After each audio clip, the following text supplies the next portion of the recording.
मैंने SN2 और SN1 देख लिया। अभी मैंने कुछ factors affecting rate of SN1 और SN2 के बारे में जानेंगे इस वीडियो में। ये वीडियो बहुत ही इंपॉर्टेंट होने वाली है, बहुत ज़्यादा इंपॉर्टेंट। ये वीडियो देख ली तो उसके बाद SN1 SN2 का लगभग कंसेप्ट सब कुछ क्लियर हो जाएंगे। ठीक है, SN1 हमने समझ लिया, SN2 को हमने समझ लिया।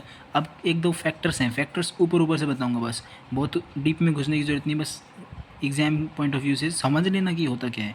ठीक है, स्ट्रक्चर ऑफ सबस्ट्रेट मतलब कि है ना, कंपाउंड दिया कैसा गया है। एक बात है कि है ना, यहाँ पर CH3X लिखा है, CH3CH2X, CH3CH3CHX और CH3CH3CH3 और फिर C के साथ X और CH2COOH और X दिया है। ठीक है, मैं एक बात बता देता हूँ आपको सबसे पहले तो कि है ना, इलेक्ट्रॉन विड्रॉइंग ग्रुप क्या होते हैं। हमने ये देख लिया कि इलेक्ट्रॉन विड्रॉइंग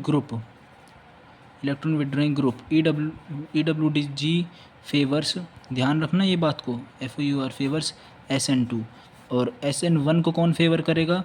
SN1 को फेवर करेंगे इलेक्ट्रॉन डोनेटिंग ग्रुप, जो कि हमने देखा था बल्कि ग्रुप्स होंगे। अगर ऐसे ऐसे ग्रुप्स होंगे तो डोनेट ही करेंगे ना। ठीक है, तो इलेक्ट्रॉन विड्रॉइंग ग्रुप को पहचानने की तरीका बता देता हूँ। इलेक्ट्रॉन विड्रॉइंग ग्रुप होते हैं -R के बोलते हैं या -M बोल देते हैं, उनको कुछ भी बोल सकते हैं, दोनों सेम ही बात होती है। ठीक है, इनको बस दो ही चीज़ होते हैं, या तो उनके पास हो वैकेंट होना चाहिए, वैकेंट ऑर्बिटल।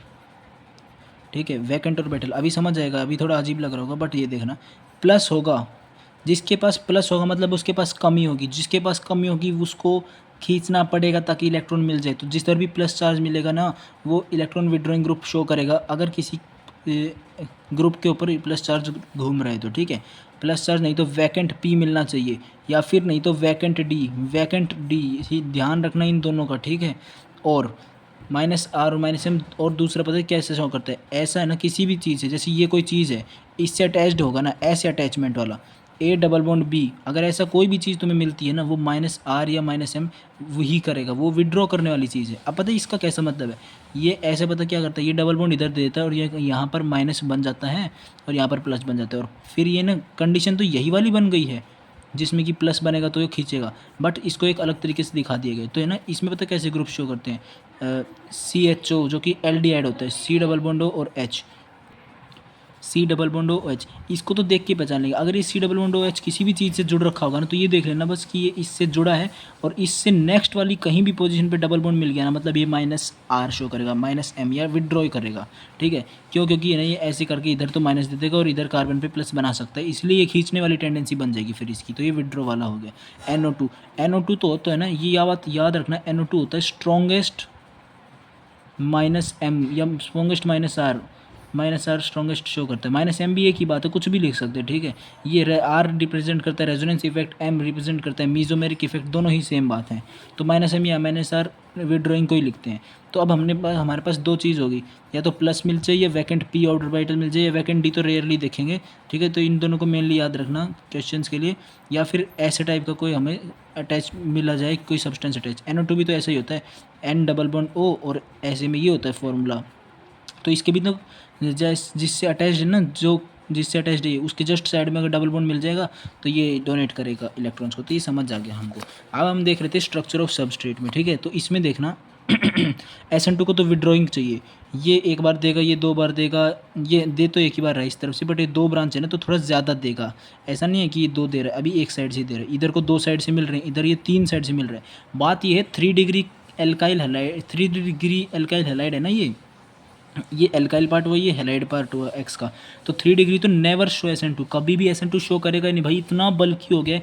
एक बात ध्यान से सोचना मन में कि जब हमने इसका SN2 पढ़ा था, हमने देखा था इसके ट्रांजिशन स्टेट में 10 इलेक्ट्रॉन हो गए थे, इतनी ज़्यादा इलेक्ट्रॉन्स की एक्सेस हो गई थी, तो हमें तो इलेक्ट्रॉन विड्रॉइंग की ज़रूरत पड़ रही थी, और ये इतने इतने ज़्यादा इलेक्ट्रॉन्स पास जब उसको दे देगा एक्स्ट्रा, तो यार रिएक्शन होने का क्या मतलब है, तो हाईली हाईली अनस्टेबल बन जाएगा। क्योंकि हमने देखा था कि SN2 की ट्रांजिशन स्टेट ऑलरेडी कितनी अनस्टेबल थी, क्योंकि उसके पास तो इलेक्ट्रॉन्स की एक्सेस हो चुकी थी, और ये और इलेक्ट्रॉन दे देगा, ये कुछ ज़्यादा ही इलेक्ट्रॉन दे रहा है, इसलिए नेवर शो SN2, इसमें SN2 होगा नहीं। अब देखना, ये है ना CH X के पास, X के ऊपर ये CH2 लग रखा है, ये यहाँ पर लग रखा है, और इसके जस्ट इस साइड देखना कि ये जो सी के साथ डबल बॉन्ड है, और ये अगर हम इस पूरे को देखा जाए ना तो ये तो एक विड्रॉइंग ग्रुप लग रहा है हमको देखने से, क्योंकि इसके पास डबल बॉन्ड है, ये इससे इलेक्ट्रॉन खींचेगा, और जैसे ही इसमें SN2 वाली रिएक्शन होगी तो हमारे पास एक इलेक्ट्रॉन विड्रॉइंग ग्रुप हो गया। मतलब भाई अभी तक यहाँ पर देने वाले ही थे सारे, थोड़ा कोई कम, सबसे कम दे रहा था, कोई उससे ज़्यादा दे रहा था, कोई उससे ज़्यादा दे रहा था, और कोई सबसे ज़्यादा दे रहा था, कोई खींचने वाला नहीं था। तो और SN2 को फेवर करने वाले खींचने वाले होते हैं। तो अगर इसका मैं ऑर्डर लगाने बैठूंगा ना 1 2 3 4 5 का, तो सबसे आगे 5 आ जाएगा। क्यों? क्योंकि कम से कम कोई तो खींचने वाला मिला। उसके बाद सबसे कम देने वाला ढूंढो। सबसे कम देने वाला कौन है? 1 है सबसे कम देने वाला, फिर 2 देने वाला, फिर 3 देने वाला, फिर 4 देने वाला है। और हालांकि 4 तो रिएक्शन शो करेगा, नहीं तो लिखने की ज़रूरत नहीं है, या लिख भी सकते हैं, कोई प्रॉब्लम नहीं है, बट उसमें मेंशन कर देना कि नेवर शो SN2। अभी फर्स्ट फैक्टर हुआ स्ट्रक्चर ऑफ सबस्ट्रेट, मतलब स्ट्रक्चर देख के पहचानेंगे यार कि इलेक्ट्रॉन विड्रॉइंग मिलेगा तो SN2 फेवर कर रहा होगा ज़्यादा, और अगर इलेक्ट्रॉन विड्रॉइंग नहीं है तो ये देखो भाई सबसे कम कौन दे रहा है इलेक्ट्रॉन्स, क्योंकि हमने कंसेप्ट यही पढ़ा है कि उसको इलेक्ट्रॉन्स नहीं चाहिए क्योंकि वो ऑलरेडी ट्रांजिशन स्टेट अनस्टेबल है। अब आता है ये रेट ऑफ रिएक्शन का SN2 के लिए, ये चीज़ याद कर लेना, हालांकि बहुत मुश्किल चीज़ नहीं है।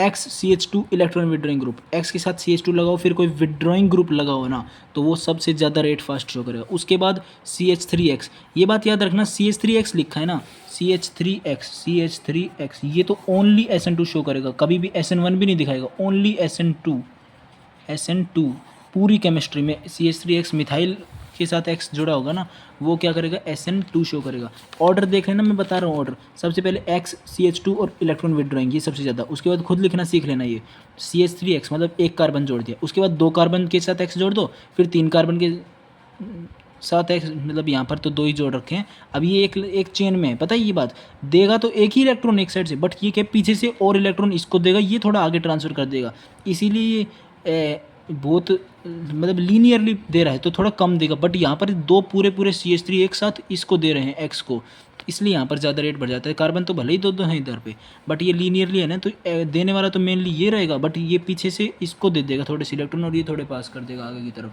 और जो ये है कि ये तो डायरेक्टली 2 तरीके से इलेक्ट्रॉन दे रहा है। उसके बाद ये तो रिएक्शन शो करता ही नहीं है, 3 डिग्री कार्बन हो गया, तो ये हो गया 1 डिग्री कार्बन, ये 2 डिग्री, और ये 3 डिग्री कार्बन इलेक्ट्रॉन। और ये है ना, ये रहा SN2 का ऑर्डर। अगर SN1 के ऑर्डर की बात करें तो इसमें हमें क्या पता कि इलेक्ट्रॉन तो डोनेटिंग चाहिए हमको SN1 में, तो ना जैसा कि हम देख पा रहे हैं कि ये CH3O लिखा है। ये जो CH3O होता है ना, CH3O, तो ये होता है कि इलेक्ट्रॉन विड्रॉइंग भी हो सकता है और इलेक्ट्रॉन डोनेटिंग भी हो सकता है। कभी कभी पे है ना, ये डोनेट भी कर सकता है और ये विड्रॉ भी कर सकता है। बट अगर हम SN1 का ऑर्डर लगाने बैठे हैं तो हमें तो डोनेटिंग चाहिए, तो हम इसको डोनेटिंग की तरह कंसिडर कर लेंगे। तो ये देखो, जैसे ये O है, लोन पेयर, इसको इलेक्ट्रॉन्स दे देगा कार्बोकेटाइन को। क्यों? क्योंकि है ना, ये बात हमें पता है SN1 में जब भी हम X को रिमूव कराते हैं तो कार्बोकेटाइन फॉर्म होता है, और कार्बोकेटाइन फॉर्म होता है तो इंटरमीडिएट बनता है। इंटरमीडिएट तो कार्बोकेटाइन होते हैं, तो रीअरेंजमेंट होता है, ये बोल रहा हूँ। एक बात याद रखना कि है ना, SN2 में तो कभी कार्बोकेटाइन बनता नहीं है, SN1 में बनता है। तो इसको एक तो यहाँ पर तो बैक बॉन्डिंग मिल जाएगी। ये बात बता देता हूँ कि बैक बॉन्डिंग किधर होती है, जिधर भी कार्बन के ऊपर प्लस हो और उसके जस्ट साइड में कोई इलेक्ट्रॉन डोनेटिंग नहीं, कोई लोन पेयर वाला आइटम मिल जाता है ना, तो यहाँ पर इलेक्ट्रॉन डोनेट होने के बाद यहाँ पर बैक बॉन्डिंग कराया जाता है। ये केस ये बहुत हाईली स्टेबलाइज होता है प्लस चार्ज ऐसे में, ठीक है। तो ये बैक बॉन्डिंग होती है, आज सिखा देता हूँ बैक बॉन्डिंग कहाँ होती है। जब है ना लोन पेयर वाला आइटम किसी प्लस चार्ज के पास हो तो वो स्टेबलाइज कर देता है इस तरीके से। SN1 की बात करें तो हमें तो डोनेटिंग वाले सबसे ज़्यादा देखने हैं। यहाँ पर ये बता दिए दोनों तरीके से एक्ट करेगा। अब हम SN1 देख रहे हैं तो हम इसको डोनेटिंग की तरह कंसिडर करेंगे। तो ले भाई, हमको तो डोनेटिंग के लिए चाहिए, तो हमने इसमें इलेक्ट्रॉन दे दिए, तो सबसे ज़्यादा रेट किसका होगा? 5 का, क्योंकि डोनेट करने वाला कोई मिल रहा है बड़ा, तो है ना रेट 5 का होगा सबसे ज़्यादा। उसके बाद 4 का होगा, क्योंकि सबसे ज़्यादा ये दे रहा है, फिर उससे कम दे रहा है, फिर उससे कम दे रहा है, फिर सबसे कम वो दे रहा है, ठीक है। तो इसका ऑर्डर क्या हो जाएगा? 5 4 3 2 1। और इसमें ये ना कार्बोकेटाइन यहाँ पर मोस्ट स्टेबल है तो यहीं रहेगा, इस पे भी यहीं पे रहेगा, इस पे भी यहीं पे रहेगा, और उस पे भी वहीं पे रहेगा। हालांकि फर्स्ट वाला मैं ऑलरेडी बता चुका हूँ, ये केवल SN2 शो करता है, ये SN1 भी नहीं शो करेगा। तो देख लिया हमने कि हाँ 1 डिग्री भी और ये भी ऑलवेज SN1 शो करते हैं CH3X, ठीक है। अब आता है हमारे पास बात कि electron withdrawing groups favour electron donating groups favour SN1 mechanism and electron withdrawing on substrate favours SN2 reaction. ये तो हमने बात कर ही चुके हैं कि डोनेट करने वाले तो SN1 को फेवर करेंगे और विड्रॉ करने वाले SN2 को फेवर करेंगे। ये बातें बस याद रखने की है, मतलब समझ लेने की चीज़ें हैं ये। और आता है लिविंग ग्रुप के लिए, ये एक टेबल बहुत इंपॉर्टेंट है, इसमें मतलब बस माइंड में रखना एक्स वाले जो कि I negative, BR negative, CL negative, F negative मत काउंट करना इधर, F नेगेटिव बहुत ही कम यूज़ होता है रिएक्शंस में, OR नेगेटिव, ये तीन याद कर लेना शुरू के, ये बहुत आसान है याद करने, कोई मुश्किल चीज़ नहीं है। FCl BR I 4 हेलोजन होते हैं, हमें बस लास्ट के 3 देखने, I negative, BR negative, CL negative, ये फेवर करेंगे SN2 रिएक्शन को। और है ना पोलर प्रोटिक वाले कौन से होते हैं, OH2 प्लस, यानी H2O, ये H2O लिखा, ये H2O, OR, ROH, N2 positive, ये सब बड़े बड़े क्या करेंगे, किसको करेंगे, OTS बड़ा होता है, ये देख लो जैसे। और H2O हम बात करके आए हैं, ROH हमें पता है, ये स्ट्रक्चर भी देख लेना, OH2 प्लस या ORH नहीं, OHR, सॉरी, ठीक है। तो ये क्या करते हैं, SN1 को फेवर करते हैं, मतलब ये हमको हेल्प कर जाएंगे आइडेंटिफाई करने में कि अगर यार भाई ये रिएजेंट ये है तो हमारे को पता है कि ये SN1 को फेवर करेगा, तो हमारे पास आसानी होगी रेट डिटरमाइन करने के लिए। और नेचर ऑफ न्यूक्लियोफाइल, ये एक इंपॉर्टेंट चीज़ है थोड़ा सा याद रखने के लिए बस, कि ना हाई रेट ऑफ SN2 किस पे डिपेंड करता है, nucleophilicity and concentration of nucleophile should be more. Nucleophilicity और कंसंट्रेशन पे डिपेंड करता है SN2 में, उसमें मतलब है ना, अगर एक बात सोचना कि कंसंट्रेशन अगर है ना SN2 में न्यूक्लियोफाइल की ज़्यादा होगी ना, तो है ना वो ज़्यादा इलेक्ट्रॉन्स देगा, ज़्यादा जल्दी फिर ब्रेक होगा बॉन्ड, तो है ना उसकी रेट बढ़ जाएगी रिएक्शन की। तो है ना ऐसे ही SH और OH में न्यूक्लियोफिलिसिटी का ऑर्डर मैंने क्या बताया था, पहले तो हम बेसिसिटी का ऑर्डर निकालेंगे, और पहले हमको ये चेक करना पड़ेगा ये पीरियड के अलोंग या ग्रुप के अलोंग है। ओ से टेपो, तो ये तो ग्रुप के अलोंग है। ग्रुप के अलोंग क्या होता है, एंटी पैरेलल होता है, जो बेसिसिटी का ऑर्डर उसके अपोजिट होता है न्यूक्लियोफिलिसिटी का ऑर्डर। बेस मैंने क्या बताया था, ग्रुप में तो साइज़ देखते हैं, पीरियड में नेगेटिविटी, तो ग्रुप में साइज़ देखेंगे, सबसे स्मॉल साइज़ जिसका उसकी बेसिसिटी सबसे ज़्यादा होती है, और बेसिसिटी और न्यूक्लियोफिलिसिटी एंटी पैरेलल होंगे ग्रुप में, फिर हम ऑर्डर निकाल सकते हैं। ओ से टेपो, तो ये जो होता है ग्रुप के अलॉन्ग, तो है ना इसमें देख लो, और OH और SH के बारे में बात करी गई, तो और S को देखेंगे, लेस साइज़ किसका, O का, तो है ना और एस में से ना बेसिसिटी का ऑर्डर इसका आएगा लेस साइज वाला, और न्यूक्लियोफिलिसिटी की बात करेंगे तो ऑर्डर रिवर्स हो जाता है, एंटी पैरेलल हो जाता है ग्रुप के लॉन्ग, तो इसीलिए SH हमारे पास अच्छा न्यूक्लियोफाइल होएगा।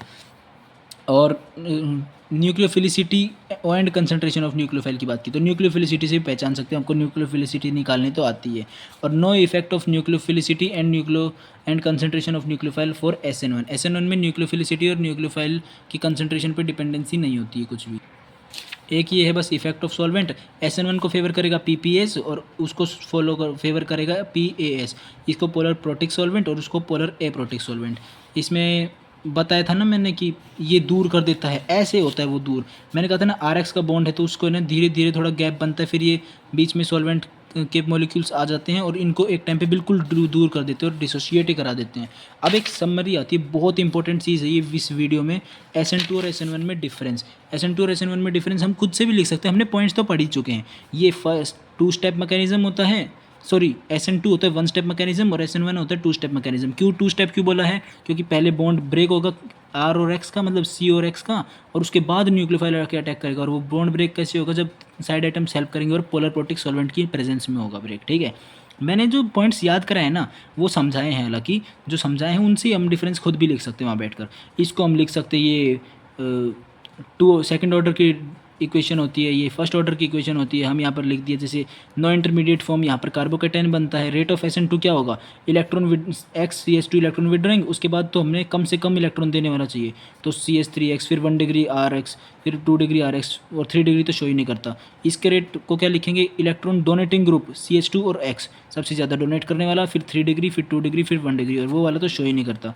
गुड न्यूक्लियोफाइल फेवर्स SN2, अच्छे न्यूक्लियोफाइल होंगे तो फेवर करेंगे SN2 को, हमने अभी देखा था रेट ऑफ SN2 किस पे डिपेंड करता है, न्यूक्लियोफिलिसिटी एंड कंसंट्रेशन पे। और प्योर न्यूक्लियोफाइल क्या करेगा, फेवर करेगा SN1 को, प्योर न्यूक्लियोफाइल जैसे H2O और ROH, और ये पोलर प्रोटिक है, और यहाँ पर लिखा है polar aprotic favours SN2, polar protic favours SN1। ये तो 5 ही पॉइंट हुए, हम तो और पॉइंट भी लिख सकते हैं, कितने भी लिख सकते हैं हम। इसका रेट लिख सकते हैं RX और न्यूक्लियोफाइल K इंटू RX और न्यूक्लियोफाइल, इसका लिख सकते हैं बस K इंटू RX, ठीक है। तो ये हमने रेट को भी डिफाइन कर दिया इसका, और first order second order reaction जैसे जैसे लिख सकते हैं, और और तो इसमें डिफरेंस की क्या ही बात करें, पर हालांकि कंपैरिजन में सेम बातें पूछी जाएं तो हम दोनों में लिख सकते हैं कि दोनों में कि काइनेटिक आइसोटोपिक इफेक्ट प्रेजेंट नहीं होता है, एलिमेंटल आइसोटोपिक इफेक्ट प्रेजेंट होता है, दोनों में ही ऐसे करके लिख सकते हैं। ठीक है, अभी हम कुछ क्वेश्चंस पे आते हैं। अभी हमारे पास इसके कुछ क्वेश्चन है SN2 और SN1 के लिए। जैसे इसमें हमें ऑर्डर ऑफ SN2 देना है। SN2 को देखते ही याद आ जाना चाहिए, इलेक्ट्रॉन विड्रॉइंग चाहिए भाई, इलेक्ट्रॉन डोनेटिंग ग्रुप्स नहीं चाहिए। कोई भी डोनेट करने वाला अनडिस्टेबलाइज ही करेगा। अब हमारे पास सबसे कम ये दे रहा है, सब उससे कम ये, उससे कम ये दे रहा है, तो SN2 के लिए तो हमारा ये ऑर्डर हो जाएगा 1 2 और 3। अगर हमने नहीं इसमें देखना है तो इसमें तो कोई कुछ नहीं हो रहा। इसमें जो प्लस ये जो डबल बॉन्ड है ना, ये -I करता है। ठीक है, और ये जो HN लिखा है ना, ये भी -I कर रहा है। और ये पता क्या कर रहा है, ये -M कर रहा है, -I भी कर रहा है, -M और -I दोनों कर रहा है। ये इफेक्ट शो करते हैं -M -I। इसका ऑर्डर बनता है 4 3 2 1। ये बात तो याद हो गई, समझ आ गई होगी। -M और -I दोनों कर रहे हैं, ये दोनों तो ज़्यादा होंगे ही इससे, क्योंकि तो सिर्फ -I कर रहे हैं। -I इफेक्ट वीक होता है और -M स्ट्रॉन्गर होता है, या -R लिख सकते हैं, दोनों एक ही बात होती है, स्ट्रॉन्गर होते हैं। तो ठीक है, तो इसमें 4 3 2 1 इसका ऑर्डर बनता है। ठीक है, क्योंकि O पे नेगेटिव ज़्यादा स्टेबल है N से, क्योंकि O की इलेक्ट्रोनेगेटिविटी ज़्यादा है। अगर बात आती है थर्ड क्वेश्चन को सॉल्व करने की, IBr ClF, अभी हम पढ़ के आए हैं कि ना लिविंग ग्रुप की एबिलिटीज़ इतनी ज़्यादा, उतना ज़्यादा फेवर करेगा रिएक्शन को।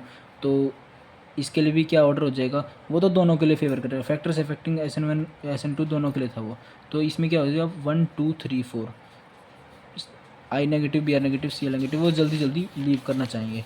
जैसे लिखा है CH3 Cl और CH3O। अभी हम पढ़ के आए CH3O तो डोनेट भी करता है, तो हमारे को अगर है ना ये डोनेट करने लग जाएगा तो SN2 में तो डोनेशन वाला चाहिए नहीं। और कहीं ना कहीं ये भी हमने पढ़ा था कि ये -I भी कर सकता है, तो ये खींचने की टेंडेंसी भी तो रखता है। ये तो इस सिचुएशन के अकॉर्डिंग ना फिर अपने तरह उस तरीके से एक्ट करेगा, तो ये -I शो करेगा और ये इलेक्ट्रॉन खींच लेगा ताकि SN2 को फेवर कर दिया जाए। इसलिए आ जाएगा ऑप्शन 2 > 1।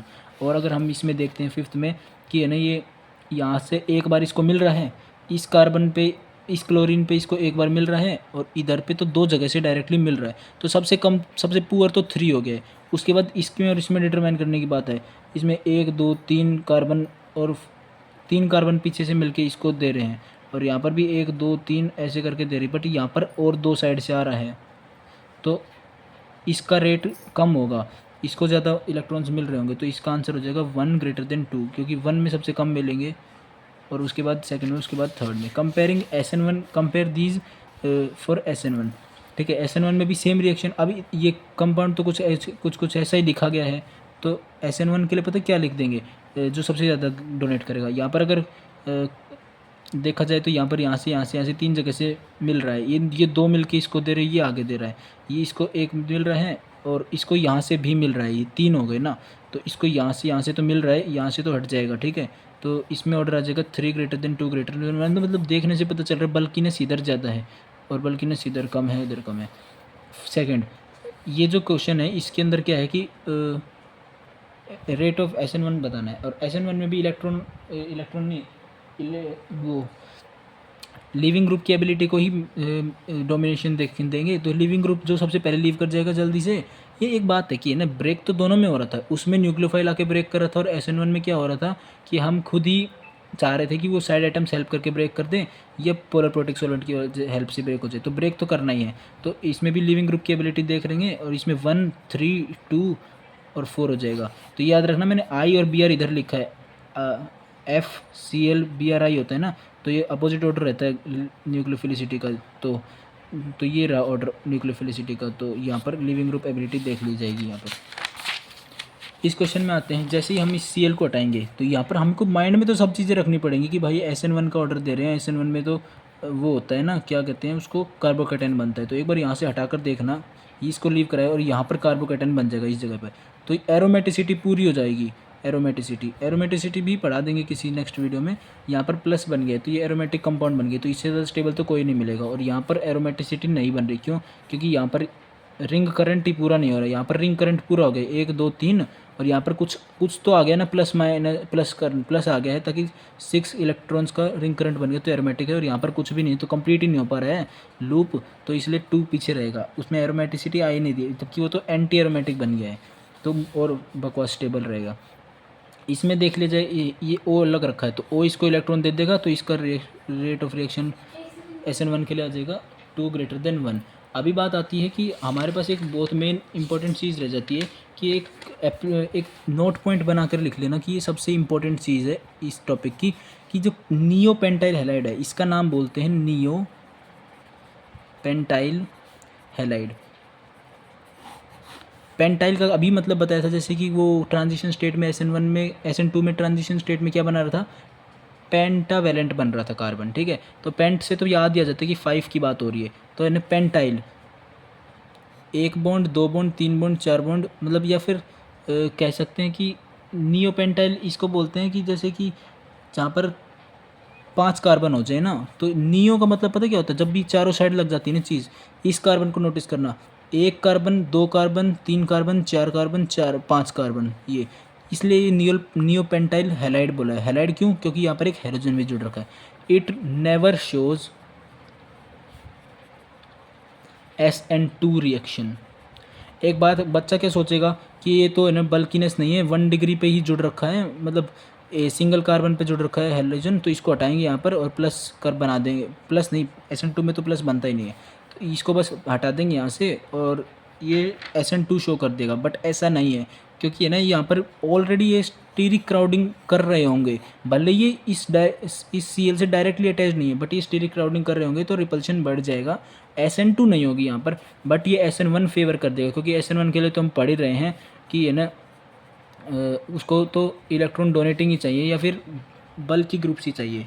अभी एक बात आती है कि इसको बोलते हैं VNYL विनाइल हैलाइड। जो भी सेगमेंट होती है ना CH2 डबल बॉन्ड CH और उसके बाद कुछ भी लग रखा हो, इसको विनाइल सेगमेंट बोलते हैं। क्योंकि ये X है और ये हेलोजन होता है, तो मैं इसको विनाइल हैलाइड लिख रहा हूँ। एक बहुत इंपॉर्टेंट बात है, क्वेश्चन ऐसे करके आएगा एग्जाम में कि mention the compounds which do not show SN2 and SN1। अगर क्वेश्चन दोनों के लिए पूछ ले जाए तो हम नियो पेंटाइल मेंशन नहीं करेंगे, क्योंकि भाई ये SN1 तो शो कर सकता है बट SN2 ही तो नहीं कर रहा है। अगर आएगी दोनों SN1 और SN2 नहीं शो करेगा तो उसका आंसर ये है, ठीक है। Vinyl halide never shows SN1 and SN2। अब इसका रीज़न मैं बता देता हूँ, ठीक है। ये जो है ना ये इसके लोन पेयर हैं, इसके लोन पेयर इसके पास है ना रेजोनेंस में आने की कोशिश करेंगे। यहाँ पर पार्शियल डबल बॉन्ड कैरेक्टर बन जाएगा, मतलब पूरी तरीके से डबल बॉन्ड नहीं बनेगा बट पार्शियली बॉन्ड बनना स्टार्ट हो जाएगा डबल बॉन्ड। और डबल बॉन्ड को तोड़ना मुश्किल होता है, क्योंकि क्या है कि अब यहाँ पर डबल बॉन्ड बन गया है तो ये कभी भी लीव करना नहीं चाहिए, तो रेजोनेंस में आने की कोशिश कर रहा है इसके साथ। तो हम तो दोनों ही रिएक्शन में SN2 करवा रहे होते थे, SN1 करा रहे होते थे, दोनों में एक्स की बॉन्ड CX की बॉन्ड को तो तोड़ रहे थे। एक SN1 में तो वो अपने आप टूट रही थी, SN2 में न्यूक्लियोफाइल पीछे से अटैक करता था जब जाके टूटती थी, तो इसमें तोड़ना तो होता ही था, बट यहाँ पर ये बॉन्ड नहीं टूटेगी। एक ये है, इसके लोन पेयर्स भी इसके साथ रेजोनेंस में है, क्योंकि ये रिंग बनाने का मतलब है कि ये double bond alternate double bond पूरे में, ये भी इसके साथ रेजोनेंस में होंगे लोन पेयर, तो यहाँ पर भी ना पार्शियल डबल बॉन्ड बन जाएगी। जब भी बेंजीन के ऊपर कुछ लगा रहता है ना, ऐसी सेगमेंट्स को बोलते हैं, ये बेंजीन बना नहीं हालांकि, ये रहा बेंजीन, अरे जो भी है बेंजीन की सेगमेंट के ऊपर लगा रहता है ना कुछ भी, बेंजीन वालों को बोलते हैं विनाइल नहीं एराइल। अब बात आती है कि मैंने ना कार्बन के लिए तो मैंने बताया कि R बोलते हैं, और R से क्या बोलते हैं, R वालों को एल्काइल। तो है ना पूछा जाएगा कि सर विनाइल कौन हुआ, विनाइल तो बता दिया CH2 डबल बॉन्ड CH और उसके साथ कुछ भी लग रखा वो विनाइल सेगमेंट हुई। एराइल सेगमेंट कौन, बेंजीन के कंपाउंड्स पे कुछ लगा वो एराइल हो जाता है, और R वाले होते हैं एल्काइल। तो ये चीज़ें तो याद ही रखनी पड़ेंगी, organic through out the chemistry use होंगी। ये अगर है ना एराइल है तो एराइल हैलाइड, मतलब ऊपर हेलोजन लगाओ, एराइल हैलाइड वाले compounds never show SN2 and SN1, ये भी नहीं शो करेगा, नेवर शोज। क्योंकि ये बात जाहिर सी है कि जिसके ऊपर पार्शियल डबल बॉन्ड बन गया वो क्यों ही अपने यहाँ से ब्रेक होना चाहेगा, तो ये ब्रेक नहीं हो पाएगा, ये भी ब्रेक नहीं हो पाएगा, तो ये दोनों नहीं शो करेंगे SN1 और SN2 को। ब्रिज हेड, ये बात भी है कि ना halogen at bridge head carbon, ये होता है ब्रिज हेड कार्बन। इसके ऊपर जो कि प्लेनरिटी कभी अचीव नहीं हो सकती, इसके ऊपर भी अगर बॉन्ड तोड़ दिया गया तो प्लेनरिटी आ जाएगी। और हमारा ब्रेड्स रूल क्या आता है BREDTS, ब्रेड्स रूल 11th में जो पढ़ा था उसमें उसके अकॉर्डिंग कभी भी ब्रिज एड कार्बन पे प्लेनरिटी अचीव नहीं हो सकती है। तो जैसे ही बॉन्ड टूटेगा तो प्लेनरिटी आ जाएगी, जो कि पॉसिबल नहीं है इसके रूल के अकॉर्डिंग। तो ये भी कभी भी SN2 और SN1 को नहीं शो करेगा। क्वेश्चन आएगा SN2 और SN1 को कौन शो नहीं करता, तो उसमें हमारे 3 आंसर रहेंगे, विनाइल हैलाइड, अराइल हैलाइड और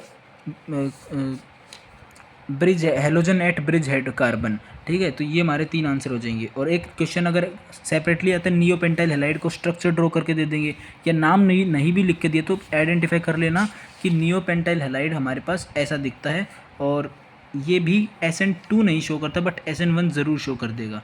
तो ये था बस इतना SN2 और SN1 के बाद। अब इसके बाद हम पढ़ेंगे एप्लीकेशंस ऑफ SN1, जिसमें कि हम डिफरेंट टाइप की रिएक्शंस पढ़ेंगे जो SN2 और SN1 के कंसेप्ट पे बेस्ड है, जैसे कि फिंकलस्टीन रिएक्शन और स्वॉट रिएक्शन हमारे पास आती है कुछ, तो वो नेक्स्ट वीडियो में पढ़ेंगे।